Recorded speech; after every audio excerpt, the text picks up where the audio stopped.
हाँ जी, बताइए कौन? मैं वो आपने कोचिंग क्लासेस के लिए बोला था ना। एनबी हाँ। क्लासेस की तरफ से आया हूँ मैं। नीरज।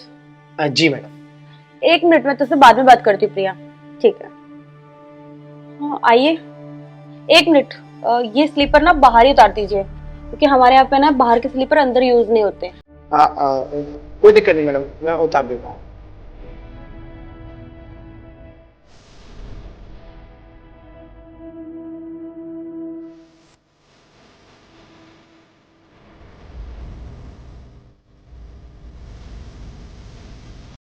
ओके।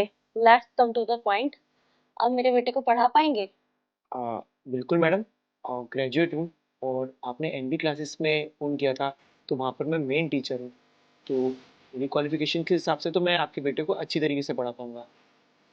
वैसे इंग्लिश में एक कोट है, मैं आपको हिंदी में एक्सप्लेन करती हूँ कि आदमी की असली पहचान ना उसके जूतों से होती है। मैं इंसान को परखने में कभी धोखा नहीं खाती। अ, मतलब आप कहना क्या चाहती हैं? मतलब ये कि मैं पॉइंट पे आती हूँ। मेरे बेटे का आईसीएससी बोर्ड है और उसके सारे सब्जेक्ट इंग्लिश में हैं और मुझे देखकर लगता नहीं है कि आपको इंग्लिश आती होगी। वैसे आप किसी गांव से लगते हैं मुझे, और मैं अपने बेटे का फ्यूचर बर्बाद होते हुए नहीं देख सकती। I hope you understand. या आई कैन अंडरस्टैंड।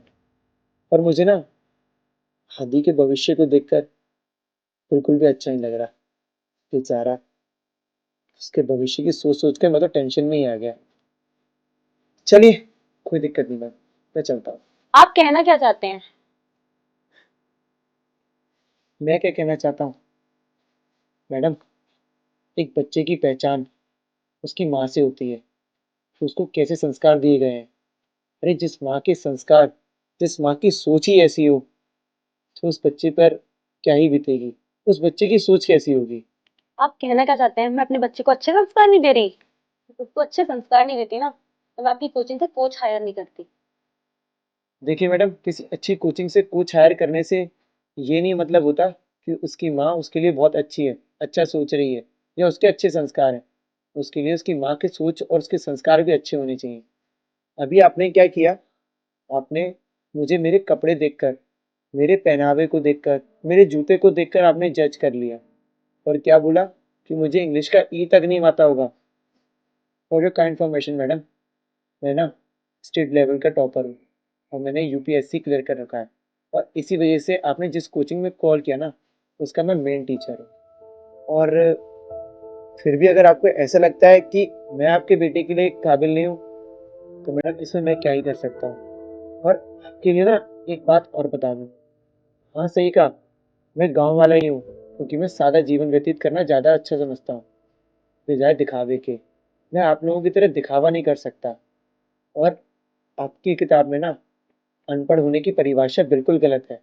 आपकी नज़र में अनपढ़ वो है जो सादा जीवन व्यतीत करता है, पर मेरी नज़र में अनपढ़ वो है जो बिना सामने वाले को देखकर, उसकी परिस्थिति को जानकर उसको जज कर लेता है। वो अनपढ़, उसको इज्जत ना देकर उसको सरेआम बेइज्जत कर देता है, वो मेरी नज़र में अनपढ़ है। जो अभी आपने किया, मेरा काम तो आपको राय देने का था, बाकी आपकी मर्जी। I hope you understand. जय श्री राम। सर, सर मुझे माफ कर दीजिए। देखिए, टीचर का काम होता है भटके हुए इंसान को राह दिखाना, और आज आपने मुझे सही राह दिखाई है। उसके लिए आपका बहुत बहुत धन्यवाद। चलिए देर से ही सही, आपको समझ में तो आया। और आप टेंशन बिल्कुल भी मत लीजिए, मैं आदि को अच्छी से अच्छी शिक्षा दूंगा और शिक्षा के साथ साथ उसको अच्छे संस्कार भी दूंगा। आप बिल्कुल भी फिक्र मत कीजिए। अभी मैं चाहता हूँ और कल से मैं उसको क्लासेस देने के लिए आ जाऊँ। Thank you sir.